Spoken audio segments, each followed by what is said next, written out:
Assalamualaikum warahmatullahi wabarakatuh. Alhamdulillahi ta'ala hadiyatan ila rohi Nabi Muhammadin sallallahu alaihi wasallam wa ala alihi wa sahbihi wa alihi kiram.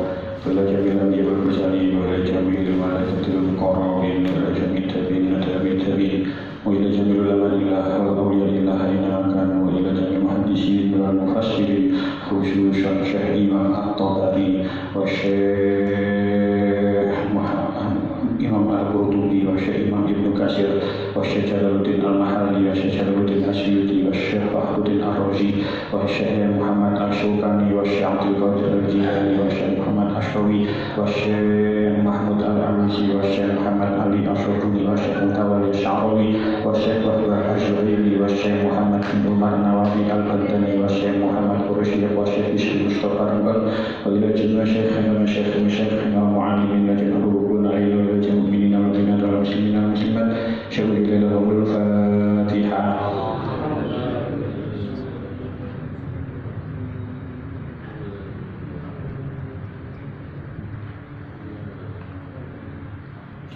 Saderenge kita mulai sampun nyepeng kitab sedaya nggih. Alhamdulillah ngapunten wingi prentune radi dadak kanten napa nggih kailangan guru. Dados kula lek saged matur ati dawa kedhi ngoten tiyang sepah niku wonten 3. Tunggal inggih niku bapak ibu ingkang ngelahiraken kita, ingkang ngedekno kita.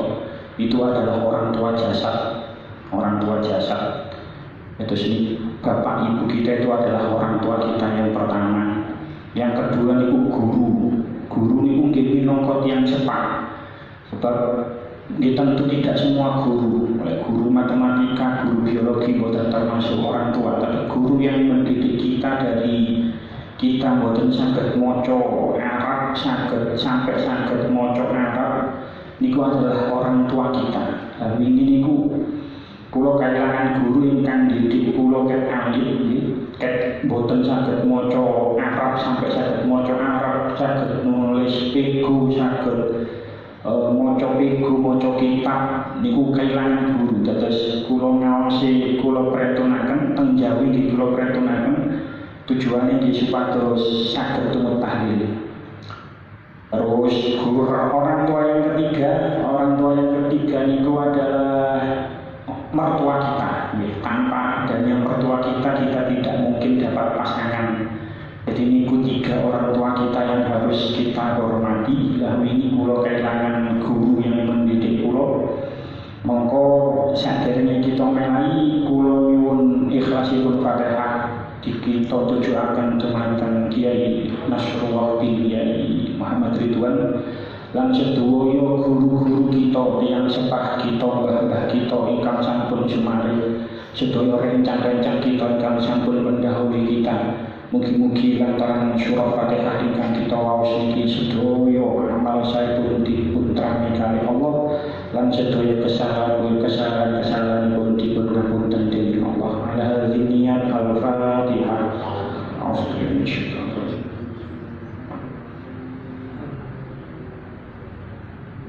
Ini syaratul mustaqim. Anu takdir maghdubi alaihim. Pokok dereng kesupen nggih. Wingi matur prentun seneng iki kula nyuwun prentun malih. Coba menapa nggih mungkin enten sing kasih pegel. Tapi alasan kula boten niku sebab seneng iki niku poso Asyura. Terus kula lek poso niku napa? Lek belajar niku mboten saged konsentrasi. Sebab lek belajar niku biasa enten kopi, enten panganan, enten cemilan, enten rokok.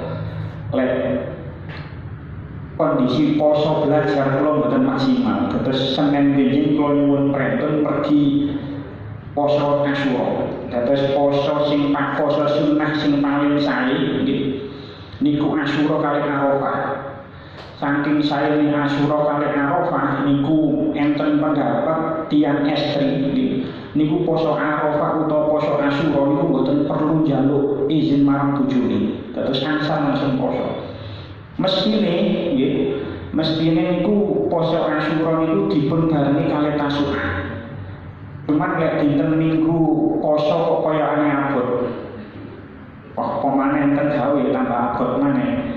Dados lek menawi boten saged tanggal 9 nggih poso tanggal 11. Dados 10 niku digandeng mestine digandeng kali 9, tapi menawi 9 boten saged niku 10 digandeng kali 11. Dados binjing menawi boten wonten uzur lek saged nggih poso Minggu Senin, lek boten saged nggih poso Senin Selasa.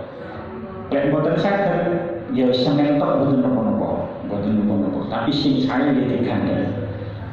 Nggih dados timbangane mungkin supek Senin binjing prentun mergi kula poso. Pun kita mulai. Alhamdulillah sampun juz kalih qala Allah Ta'ala fil Qur'anil Karim. A'udzu billahi minasyaitonir rajim. Bismillahirrahmanirrahim. Sayaqulu as-sufaha'u minan nasi ma wallahum 'an qiblatihim allati kanu 'alaiha. Qul lillahil masyriq wal maghrib yahdi man yasha'u ila siratim mustaqim. Setunggal ayat mawon niki keterangane Raden Dawa. Sayaqulu bakal padha ngucap sapa as-sufaha'u pira-pira wong kang padha bodho-bodho minan nasi saking manungsa ma utawi apa swiji-wiji iku wallahum ngenggokaken apa ya sirman hum ing Nabi Muhammad lan muslimin ang kiblatihim saking kiblate Nabi Muhammad lan muslimin allati kang ono ya Nabi Muhammad lan muslimin iku alaiha netepi ing atase allati. Kul ngendika sira Muhammad iku lillahi kagungane Allah dhewe al-masyriqu utawi wetan wal maghribu lan kulon. Yahdi nuduhaken iya Allah man ing wong yasha'u kang resakaken sapa Allah ing man ila siratin maring kedalan mustaqimin kang jejeg. Kita waos syaripun sedaya niki kita waos. Kanjeng Nabi Muhammad sallallahu alaihi wasallam iku nalika isih ana ing Mekah sadurunge hijrah yen salat madhep marang kiblat Ka'bah yaiku kiblate eyange Nabi Ibrahim. Bareng Kanjeng Nabi pindah hijrah menyang Madinah anyar-anyaran, Kanjeng Nabi nampi dawuh supaya madhep kiblat Baitul Muqaddas. Enten sing maca Baitul Maqdis, enten sing maca Baitul Muqaddas, tak sak kersa. Perlune kanggo ngelulut atine wong-wong Yahudi kang fanatik marang Baitul Muqaddas. Kanjeng Nabi madhep marang kiblat Baitul Muqaddas iku suwene namung 16 utawa 17 wulan. Usana wong-wong Yahudi isih padha wae. Sedeng Kanjeng Nabi dhewe sabenere isih remen madhep kiblat Ka'bah.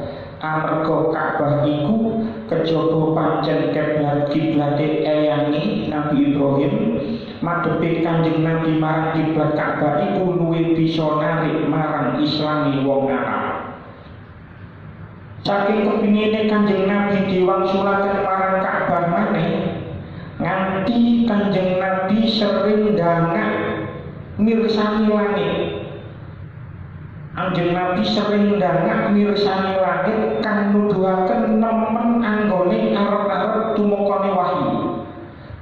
Dawuh pindah kiblat temenan bareng wis 16 wulan utawa 17 wulan Kanjeng Nabi madhep Baitul Muqaddas, Kanjeng Nabi tanpa wahyu kang surasane supaya Kanjeng Nabi sak umate madhep marang Ka'bah.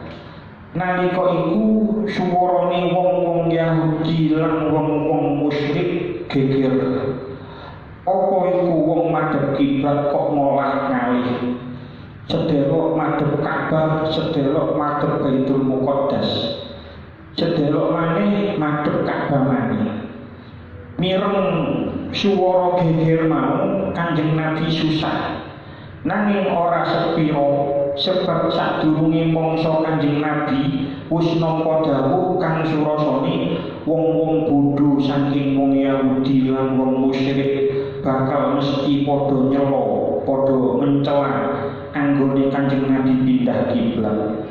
Wong-wong kang padha bodho ora ngerti yen sabenere wetan kulon iku kagungane Allah Ta'ala. Ana ing arah endi wae Kanjeng Nabi madhep iku sejatine iya madhep marang Pangeran. Dene anane perintah madhep Baitul Muqaddas utawa Ka'bah iku hikmahe manunggalaken adepe umat Islam sehingga orang namung adepe dodohe wae kang manunggal nanging uga adepe ati disuplih dening Pangeran supaya uga manunggal. Asbabun nuzul ayat niki niku dipun critakaken Ibnu Ishaq haddatsani Ismail bin Abi Khalid an Abi Ishaq anil Barraqal. Jadi diriwayatkan Barraq ngendika qala kana Rasulullah yusolli nahwu Baitul Muqaddas. Kanjeng Nabi niku salat menghadap ke arah Baitul Maqdis. Wa yaksurun nadhara ila sama'i yang tadiru amarullahu. Terus Kanjeng Nabi ini sering dangak mirsani langit kita terus niku wau menunggu datangnya wahyu Allah. Fa'anzalallahu maka turunlah ayat qad naro taqalluba ayat 144 nggih ayat 144. Terus niki niku keterangane semestine wutuh sampai 145 tapi nggih duwa soal keterangane. Sak lajeng niku faqala rajulun minal muslimin, terus datanglah seorang laki-laki dari golongan orang muslim terus tanggel marang Kanjeng Nabi. Sadar terus tiyang sing jaler sing saking muslim niku niku kathah tiang-tiang saking golongan muslim sing sampun sedo yang sudah terbunuh sebelum perpindahannya kiblat. Terus ya apa salate? Bagaimana sholatnya ketika masih menghadap ke Baitul Maqdis? Maka Allah menurunkan ayat 143. Allah tidak akan menyia-nyiakan iman kamu. Tentang ayat 143 yang akhir. Terus lajeng orang-orang yang bodoh berkata, apa yang membuat mereka meninggalkan kiblat mereka sebelumnya? Maka Allah menurunkan ayat 142 ini. Saya kulus syufaha'u ila akhirih. Nah, lek kita nanti belajar ilmu syaraf yang dulu ini adalah fi'il mudhari. Namanya fi'il mudhari itu maknanya niku lek boten zaman hal bisa zaman istiqbal. Zaman hal itu adalah zaman yang terjadi sekarang, zaman istiqbal itu zaman yang akan terjadi.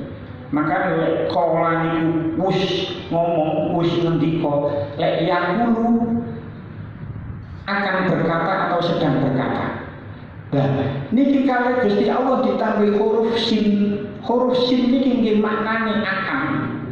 Jadi huruf sin niki maknane akan. Jadi niki fungsinya menauhidi. Saya kulu akan berkata soko as-sufaha orang-orang bodoh minan nasi dari golongan manusia. Ulama ahli tafsir ngendika bahwasanya annal ayata minal ikhbari bil ghaibi. Sak temene ayat niki niku adalah kabar terhadap sesuatu yang gaib. Artinya sesuatu ini belum terjadi. Jadi tenggok ayat ini saya kulu syubahu. Ketika ayat saya kulu syubahu ini diturunkan, kiblat itu dereng berubah. Tasik dan Baitul Maqdis.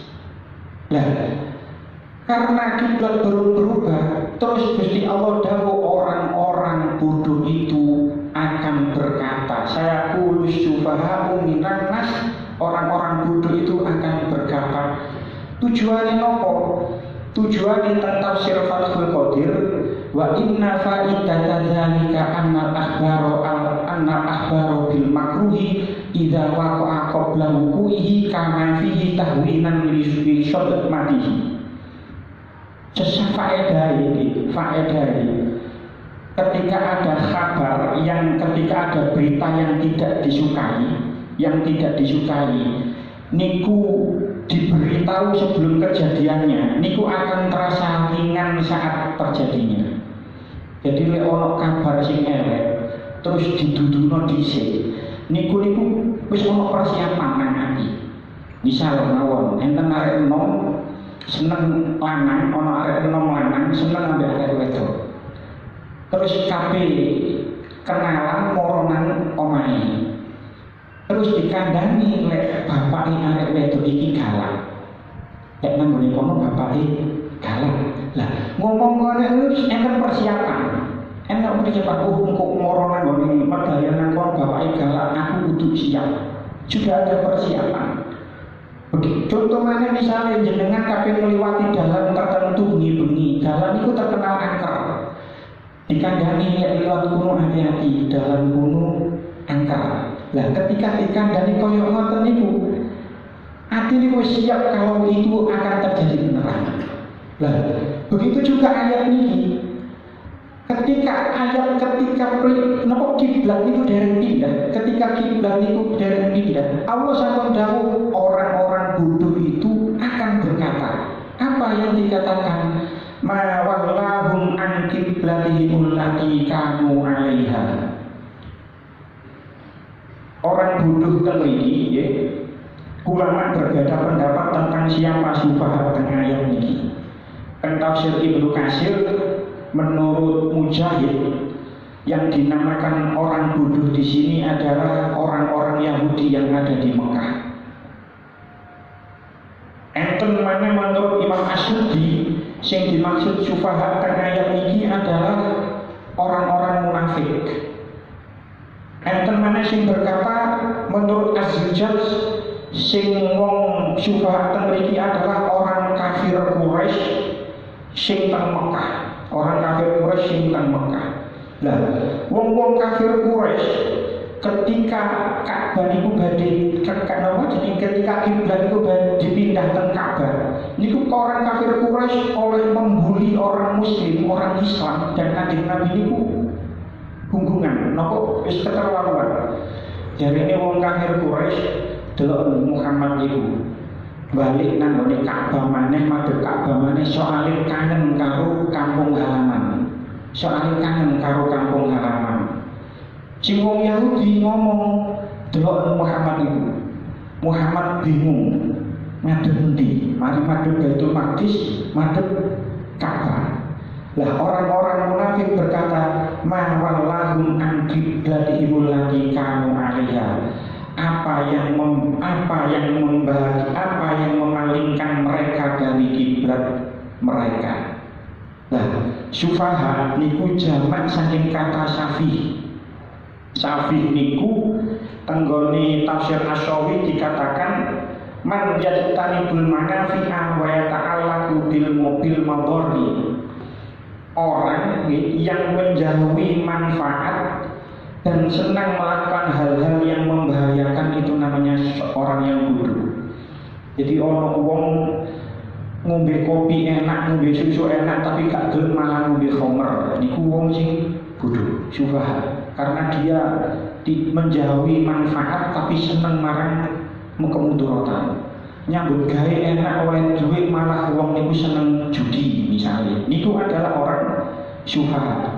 Lah orang-orang syubhat memang ngomong ma wallahum an qiblatihim allati kanu 'alaiha. Apa alasane wong-wong kiblate diganti. Biyen kiblate nang Baitul Maqdis kok mari ngono pindah nang Ka'bah. Terus kali Gusti Allah sudah dibocorkan jawabannya.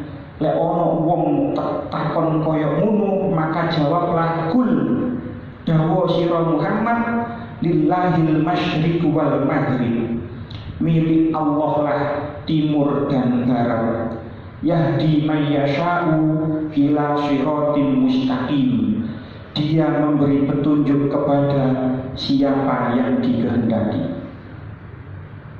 Ulama ahli tafsir sepakat bahwasanya Kanjeng Nabi Muhammad dan orang-orang Islam niku ketika berada di Madinah niku kiblate teng Baitul Maqdis niku antara 16 bulan sampai 17 bulan. Boten enten riwayat yang menerangkan lebih dari itu. Maksimal enten sing berpendapat 17 bulan lebih 3 hari. Jadi ketika Kanjeng Nabi tenggoni Madinah niku Kanjeng Nabi madhep teng Baitul Maqdis niku 16 sampai 17 bulan. Lah, sing berbeda pendapat, sing ulama berbeda pendapat niku bagaimana tata cara Nabi menghadap Baitul Maqdis. Tenggone tafsir Al-Qurtubi dikatakan wahtalafa al-ulama aidon fi kaifiyati istiqbalihi Baitul Muqaddas ala salah satu aqwal. Ada 3 pendapat bagaimana cara Kanjeng Nabi pertama kali menghadap ke Baitul Maqdis. Yang pertama, faqala al-Hasan kana dzalika minhu an ra'a wajtihadin. Itu adalah ijtihad Kanjeng Nabi. Jadi ketika Kanjeng Nabi hijrah tenggone Madinah niku Kanjeng Nabi beristihad untuk menghadap ke Baitul Maqdis. Ada yang berpendapat seperti itu. Asani annahu kana mukhayyaran bainahu wa bainal Ka'bah. Pendapat yang kedua, Kanjeng Nabi niku dikengken milih kali Allah, milih madhep Baitul Maqdis apa Ka'bah. Terus Kanjeng Nabi fahtaro al-Qudsa tawa'an fi imanil Yahudi. Terus Kanjeng Nabi milih Baitul Maqdis sebab Kanjeng Nabi berharap supaya orang-orang Yahudi beriman marang Kanjeng Nabi. Pendapat yang ketiga ini adalah pendapat jumhur. Wajib alaihi istiqbaluhu bi amrillahi ta'ala wa wahyihi. Kanjeng Nabi itu wajib ngadep kiblat sebab itu adalah perintah Allah dan wahyu Allah. Jadi kan itu adalah pendapat yang masyhur. Jadi Kanjeng Nabi memang diperintahkan kali Allah ketika hijrah ke Madinah niku supaya ngadep Baitul Maqdis. Maka dari niku nggih teng tafsir As-Sawi didawuhaken wa hasilu dzalika anna nabiyya kana yastaqbilul Ka'bata fi sholati wa huwa di Makkah. Walhasil sesungguhnya Nabi itu menghadap ke Ka'bah ketika sholat, ketika Kanjeng Nabi teng Mekah. Falamma hajara ilal Madinah umira bistiqbali Baitul Muqaddas. Ketika Nabi hijrah ke Madinah, Nabi diperintahkan untuk menghadap Baitul Maqdis. Lah, seperti yang sampun diceritakan tentang awal, bahwasanya Kanjeng Nabi sholat di Madinah menghadap Baitul Maqdis itu selama 16 sampai 17 bulan. Nah, ketika di posisi teng Masjid Qiblatain, Kanjeng Nabi menerima wahyu, kiblat yang Kanjeng Nabi madhep teng Baitul Maqdis berubah tenggone Ka'bah teng Mekah, dan itu posisi di tengah-tengah sholat. Ada yang berpendapat ini terjadi pada waktu zuhur. Ada yang berpendapat ini terjadi pada waktu asar. Tapi semua pendapat itu mengatakan pada saat rakaat kedua. Kula boten sepakat bagaimana persisnya, bagaimana rekonstruksinya, perpindahan kiblat itu seperti apa. Tapi tentang lokasi itu dijelaskan kayak gitu. ketika ada perintah Kanjeng Nabi niku untuk memindahkan kiblatnya dari Baitul Maqdis ke Ka'bah, niku Kanjeng Nabi berputar 180 derajat, sehingga sofe wong lanang digawe wong wedok, sofe wong wedok digawe wong lanang. Sajane nggih, lek nurut kitab-kitab fikih, sof sing bener lek lanang ambek wedok, niku sing lanang niku nang ngarep, sing wedok nang buri. Niku sing umum ngono, tapi di komunitas nggih saya sebut saja komunitas kita niku biasa nggih sof kados ngeten, sing lanang nang sebelah kene, wedok nang ngene pinggir. Umum ngoten niku, teng musala-musala tanggone masjid-masjid kita niku biasa ngono. Padahal kirangan, padahal sing cara sing luwih sah, luwih bener, luwih lebih sah menurut fikih niku justru masjid-masjid yang bukan masjid-masjid kita. Ya, masjid-masjid di luar kita kan sing lanang nang ngarep, sing wedok nang buri. Tapi tenggone awak dhewe iki kirangan, kok sing lanang nanggone yo ngarep, sing wedok yo nang ngarep tapi nanggone pinggir. Padahal lek tenggone kita kuwi sajane sing nopo nggih, sing soheh, sing luwih soheh, nggih kados ngoten lanang nang ngarep, wedok nang buri. Niku sajane sing luwih soheh. Lah, ceritane niki ngeten. Nek tafsir Ibnu Katsir ketika Kanjeng Nabi nampa wahyu supaya kiblat niku dipindah, akhirnya Kanjeng Nabi niku berubah haluan 180 derajat. Nggih, dadi mari misale ngadep mulem terus berputar 180 derajat, akhirnya ngadep ngetan, misale mawon ngadep ngetan. Sehingga jamaah niku nggih melok muter kabeh. Terus lajeng Kanjeng Nabi nggih boten separah cerita detailnya seperti apa. Tapi sehingga Kanjeng Nabi niku maju teng ngajeng, maju nang ngajeng, akhire maju nang gone burine masjid, maju nang burine masjid karena beliau berputar, akhirnya beliau maju terus berada di belakang masjid. Kirangan niku melampah, kirangan yok nopo, ini tidak ada keterangan detailnya, tapi rekonstruksinya seperti itu, reka ulangnya seperti itu. Sehingga Kanjeng Nabi teng ngajeng, terus wingkingnya Kanjeng Nabi tiang estri, wingkingnya maneh tiang jalan. Jadi rekonstruksinya seperti itu, kurang lebihnya seperti itu. Itu tentang tafsir Ibnu Katsir kados ngoten. Mungkin di pertanyaan kok lho, melaku sakmono akeh apa gak batal? Mungkin itu kekhususan Kanjeng Nabi, mungkin pada saat itu belum ada syariat batal melaku atau mungkin melakukan niku nggih boten langsung menuli 3 langkah, mungkin boten nggih sak langkah terus mandek sak langkah, boten seperti. Tapi rekonstruksinya seperti itu. Jadi kalau kita bingung apa ya masjid kiblaten ini, ternyata tentang tafsir Ibnu Katsir kaya ngoten. Jadi sehingga teng burine Kanjeng Nabi niku wong wedok, burine maneh wong lanang.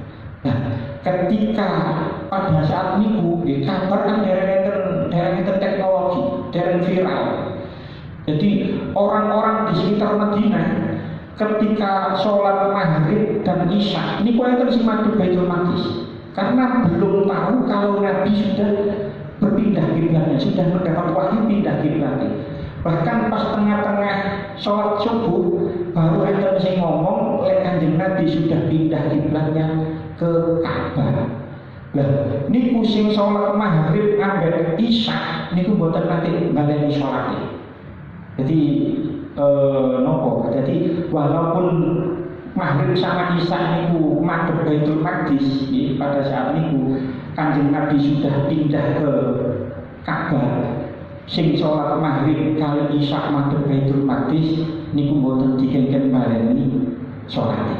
Jadi rekonstruksinya seperti itu. Mungkin panjenengan kayak enten sing enak, mungkin enten sing eling. Dia ketika kula nerangaken ayat 115, Pulau Bian ketika menerangkan ayat 115, walillahil masyriq wal maghrib fa inna tuwallu fathamma wajhullah innallaha wasi'un alim. Dan milik Allah timur dan barat, kemanapun kamu menghadap di sanalah wajah Allah. Sungguh Allah Maha luas dan Maha mengetahui. Jenengan tasik eling kaya keterangan kula. Keterangan kula waktu niku ternyata Baitul Maqdis itu adalah kiblat pertama orang Islam. Tapi ternyata dalam tafsir Ibnu Katsir, tafsir Asyawi dikatakan kiblat pertama orang Islam itu adalah Ka'bah. Dan ternyata ulama ini memang berbeda pendapat. Jadi ketika saya menyampaikan ayat 115 Nah, kiblat pertama orang Islam itu adalah Baitul Maqdis. Niku memang saya benar-benar membaca tentang tafsir Ibnu Katsir dikatakan seperti itu.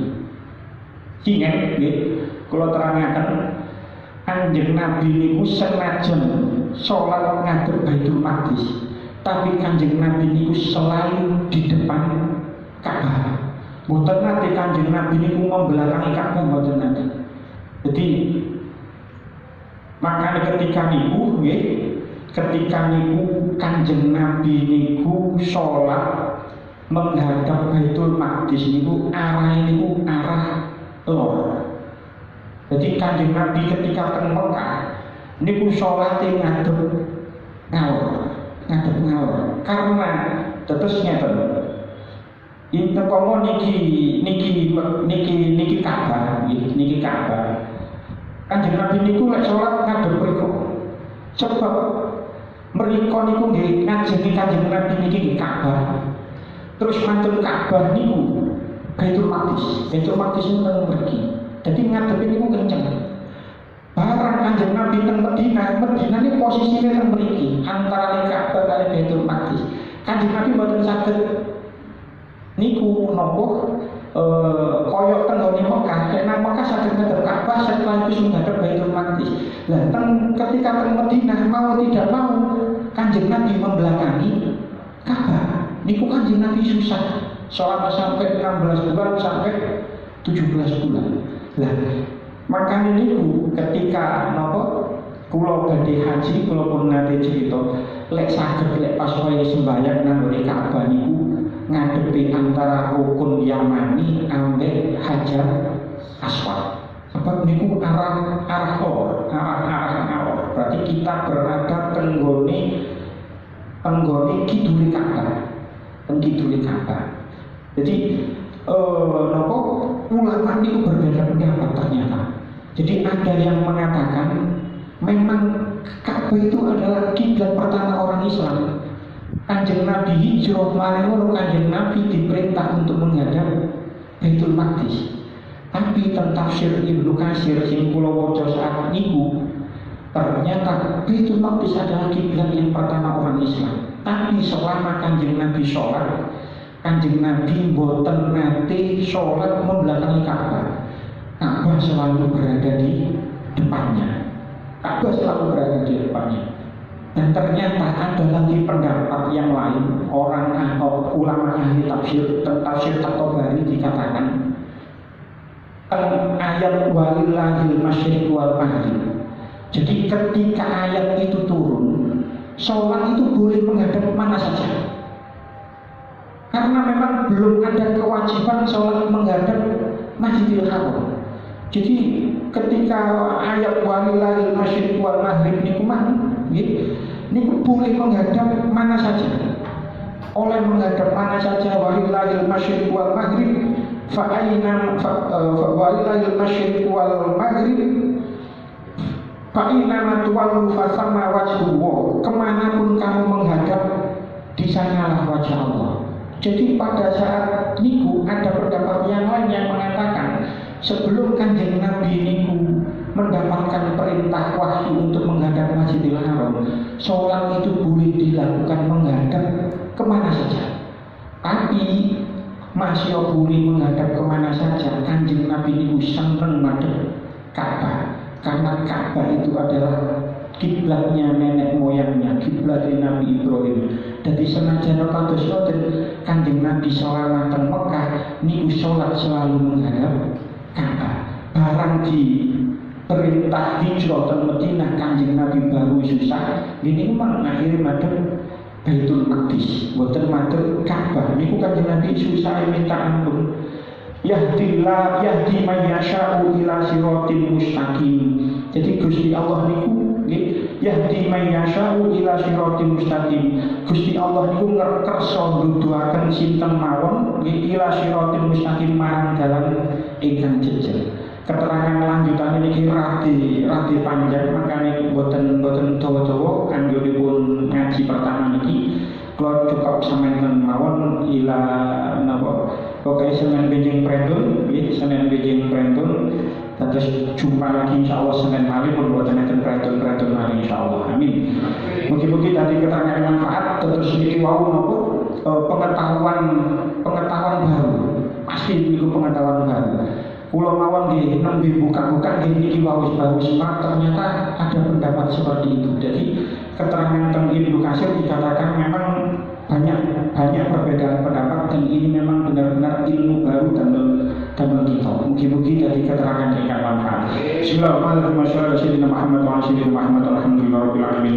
Wa sallallahu alaihi Muhammadin sallallahu tatma'innu bi qulubina wa tanfa'u bi ulumina wa taqdi bi hawaijina wa tarfa'u bi darajatina wa tahdi bi qaumana wa tukhrishu bi qulubana wa tulhimuna bi ulumina ladunniya tukrimuna bi sa'adati wa karamati ma'a dzurriyyatina wa tusiru biha amwalana wa ashabana wa talamizana wa asfa'ana wa diyafana wa tarjibuna Allahumma tamama ni'matika wa tamama rahmatika wa tamama ridwanika wa salli wa sallim wa sallim ma khalaqta wa jalla wa ma ta'afiyata ila yawmin tusyadu bil khalqi ajma'in.